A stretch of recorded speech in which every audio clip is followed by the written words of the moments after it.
अस्सलाम वालेकुम। आज हम CC 3.1 चैप्टर 17 के पेज 1 में रेसिडुअल स्ट्रेसेस एंड डिस्टॉर्शन।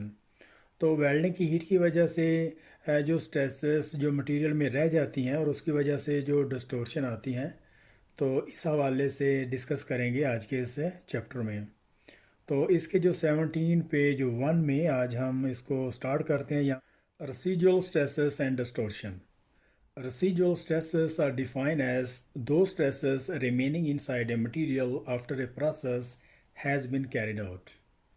तो residual stresses उन्हें डिफाइन करते हैं कि जो मटेरियल में आफ्टर प्रोसेस के बाद उसमें रह जाती हैं, जो भी फोर्स उस पर अप्लाई करते हैं। फॉर एग्जांपल, अगर हमने कोई फोर्स किसी मेटल पे अप्लाई की है और जितनी फोर्स और जितने एरिया में फोर्स को अप्लाई किया है उसको जो है वो मल्टीप्लाई करेंगे और उसकी जो स्ट्रेस की वैल्यू है वो निकल आती है।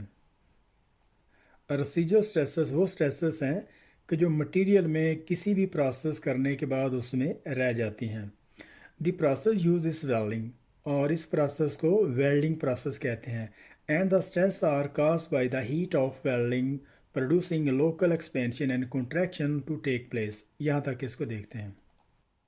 और वेल्डिंग प्रोसेस की वजह से जो स्ट्रेसेस जो मटेरियल में रहती हैं उसकी हीट की वजह से जब उसमें लोकल एक्सपेंशन और कंट्रैक्शन होती है, जब वेल्ड मेटल सिकुड़ता और फैलता है, उस वजह से उसमें जो स्ट्रेसेस पैदा हो जाती हैं और ये वेल्डिंग हीट की वजह से जो है वो प्रोड्यूस होती हैं। If a block of metal was heated uniformly to a temperature and then cool under the same condition, no stress would be left in the block. यहाँ तक इसको देखते हैं। और अगर किसी भी ब्लॉक ऑफ मटेरियल को अगर प्रॉपर तरीके से मतवाजन और इक्वल उस पर टेम्परेचर देते हैं, उसे हीट करते हैं और सेम उसी कंडीशन में फिर उसको जो है वो कूल कर दिया जाता है, तो इस तरीके से कोई भी जो स्ट्रेस है वो ब्लॉक में बाकी नहीं रहेगी। मतलब अगर किसी भी बेस मेटल की जो कंपोनेंट है उसका अगर ब्लॉक है, अगर उसको प्रॉपर तरीके से मतवाजन और यूनिफॉर्मली तौर पर अगर उसको हीट किया गया है, तो सेम उसी कंडीशन में उसको जब कूल किया जाता है तो फिर किसी तरह की भी जो स्ट्रेस है वो ब्लॉक में कंपोनेंट में बाकी नहीं रहती।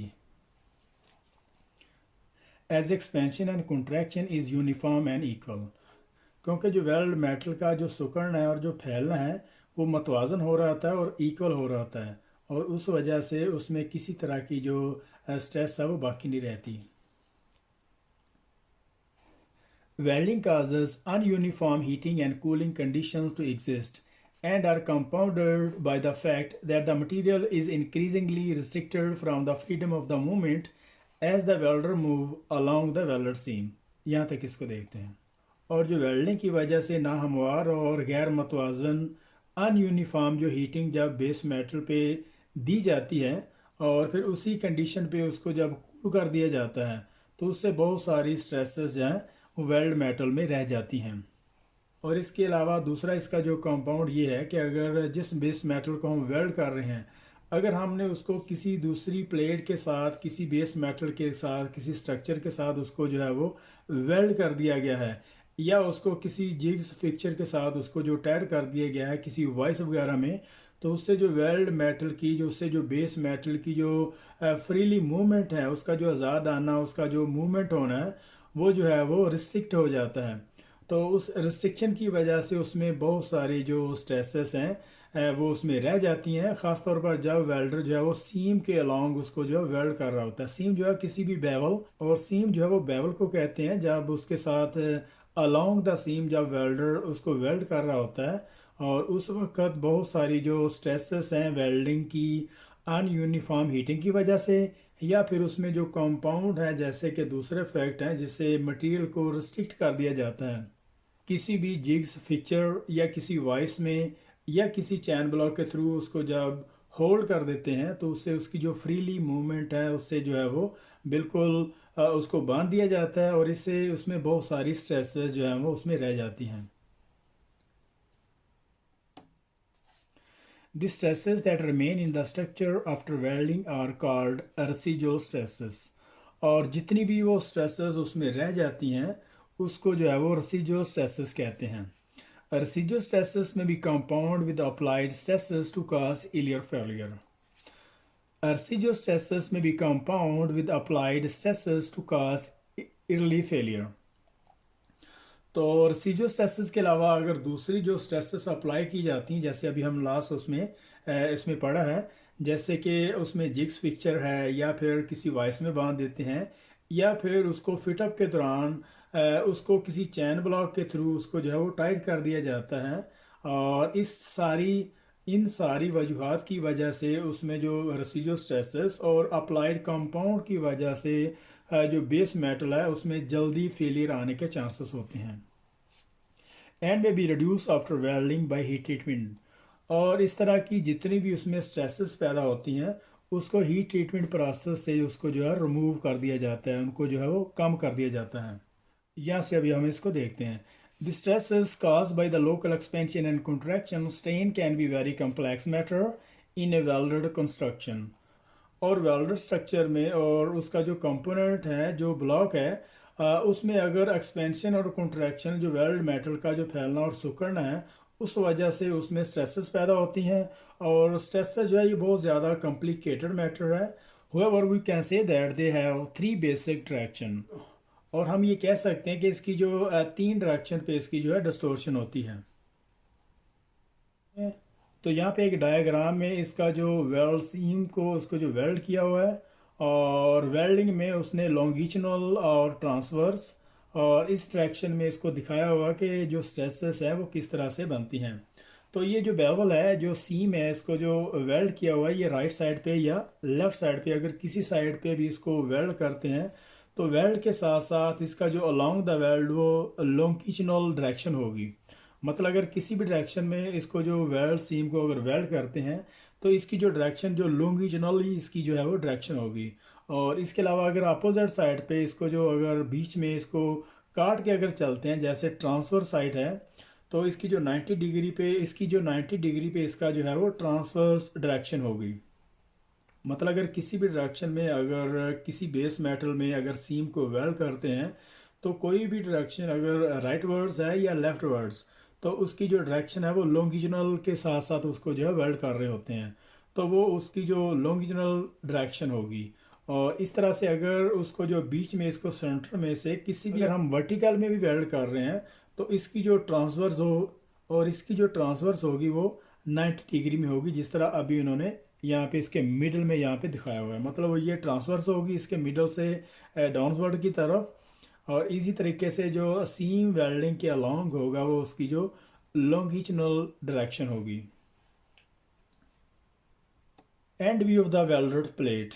तो यहाँ पे उन्होंने एक प्लेट को जो है वो वेल्ड किया हुआ यहाँ पे दिखाया हुआ है। तो इसकी जो शॉर्ट ट्रांसवर्स है, ये जो थ्रो थिकनेस के थ्रू जो है वो इसकी जो डिस्टॉर्शन होगी। अगर इसको जो है वो वर्टिकल में सीम के अलोंग इसको जो वेल्ड किया गया है, इसकी जो लॉन्गिचुनल डायरेक्शन ये होगी इसके साथ साथ, और इसकी जो ट्रांसफर डायरेक्शन होगी वो इस तरह से होगी। तो इसकी जो ट्रांसफर डायरेक्शन कुछ इस तरह से होगी, और इसी तरह से इसकी जो शार्ट ट्रांसफर जो इसकी जो डायरेक्शन है वो वेल्डेड की थ्रो थिकनेस में होगी। यहाँ से अभी हम इसको देखते हैं। One effect of the residual welding stresses is to change the material original shape, producing distortion। और इसका जो एक इफेक्ट ये है कि रेसिडुअल स्ट्रेसेस की वजह से जो मटेरियल में जो रह जाती हैं उसकी जो डिस्टोर्शन की वजह से उसकी जो मटेरियल की ओरिजिनल शेप है वो चेंज कर देती है। Distortion during welding operation is mainly caused by the local heating and cooling and thus local movement of the material through local expansion and contraction। This fact can render A product. तो इसका जो एक effect ये है कि residual stresses की वजह से इसकी जो डिस्टोर्शन की वजह से जो मटेरियल की जो ओरिजिनल शेप है वो चेंज हो जाती है। Distortion during welding operation is mainly caused by the local heating and cooling. यहाँ तक इसको देखते हैं। और डिस्टोर्शन उस वक्त बनती है कि जब वेल्डिंग ऑपरेशन के दौरान जो उसमें एक्सपेंशन और कंट्रैक्शन बनती है, जो वेल्ड मेटल की जो हीटिंग और कूलिंग की वजह से जो है वो वेल्ड मेटल जब अफेक्ट होता है तो उससे जो है वो डिस्टोर्शन बनती है। एंड दस local movement of the material through local expansion and contraction. तो ये बात वो बार बार दोहरा रहा है कि जब उसमें जिस एरिया पे हम वेल्ड कर रहे हैं तो जब उस लोकल एरिया में जो मेटल की जो मूवमेंट होती है तो मूवमेंट की जो वजह मेन यही है कि उसमें जब मेटल का जो फैलना है, जो सिकुड़ना है, उसकी जो एक्सपेंशन और जब कंट्रैक्शन होती है तो उससे इसमें जो डिस्टॉर्शन पैदा होती है। यहाँ से अभी हम इसको देखते हैं। This affect can render A product useless unless it is control. और जब तक इस तरह के इफेक्ट को कंट्रोल नहीं करते तो ये जो प्रोडक्ट है, और जब तक रेसिडुअल स्ट्रेसेस के जो इफेक्ट हैं उसको कंट्रोल नहीं कर लेते तो इसकी जो प्रोडक्ट है, और जब तक रेसिडुअल स्ट्रेसेस की वजह से जो कंपोनेंट है, जो ब्लॉक है, इसमें से जितनी भी स्ट्रेसेस को रिमूव नहीं कर देते तो ये जो प्रोडक्ट है इसको काम में नहीं लाया जा सकता, और ये उस वक्त तक बेकार है जब तक जितनी भी इसमें स्ट्रेसेस है वहाँ से उसको रिमूव नहीं कर देते हैं। और ये जो प्रोडक्ट है उस वक्त तक यूजलेस है, ये बेकार है जब तक इसमें से ये जो अफेक्ट हैं, ये रेसिडुअल स्ट्रेसेस के जो इफेक्ट है उसको रिमूव नहीं कर देते हैं। तो यहाँ पे कुछ क्वेश्चन भी बनते हैं कि रेसिडुअल स्ट्रेसेस की वजह से कौन सी प्रॉब्लम आती है मेटल में। इसमें जो कंट्रैक्शन फोर्सेस है, या फिर इसमें लीनियर मिसलाइनमेंट है, या फिर इसमें शॉर्ट ट्रांसफर्स है। तो बहुत सारे जो इफेक्ट होंगे यहाँ पे, लेकिन इसका जो मेन इफेक्ट ये है कि रेसिडुअल स्ट्रेसेस की वजह से इसका जो फाइनली जो प्रॉब्लम आता है वो डिस्टॉर्शन होता है। और डिस्टॉर्शन किस वजह से आती है? जब वेल्ड मेटल की हीट की वजह से उसमें एक्सपेंशन और कंट्रैक्शन बनती है। मतलब जब वेल्ड मेटल हीट की वजह से जब फैलता है और सिकुड़ता है, उस वजह से उसमें स्ट्रेसेस बनती हैं, और स्ट्रेसेस की वजह से जो बेस मेटल जो है वो डिस्टॉर्ट होता है, वो डिस्टर्ब होता है। और ये जो प्रोडक्ट है ये क्यों बेकार है? जब तक इसमें से जो जितनी भी स्ट्रेसेस है वहाँ से उसको रिमूव नहीं कर देते हैं। तो ये शार्ट ट्रांसफ़र जो डायरेक्शन है ये थिकनेस के थ्रू जो है वो बेस मेटल में आती हैं, वेल्ड मेटल बेस मेटल में आती हैं। तो नेक्स्ट हमारा लॉन्गिचुनल और ट्रांसफ़र जो डायरेक्शन है ये किस डायरेक्शन में आती हैं?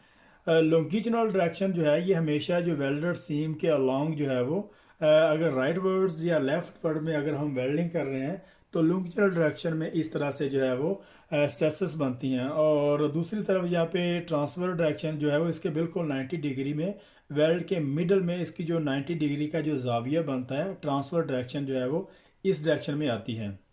और इसके बाद जो वेल्ड मेटल में जब उसको प्रॉपर तरीके से हीट नहीं किया जाता, मतलब अनयूनिफॉर्म अगर उसको हीट करते हैं गैर मतवाजन तरीके से, जो प्रॉपर तरीके से कभी उसको हीट कर लिया कभी उसको जो है वो रोक देते हैं, तो इससे वेल्ड मेटल में जो है वो बहुत सारी स्ट्रेसेस पैदा होती हैं। और सेम उसी तरीके से जब उसको कूल कर दिया जाता है तो फिर जो है वो स्ट्रेसेस जो है वो एक मेटल में डिस्टॉर्शन की शक्ल जो है वो इख्तियार कर लेती हैं।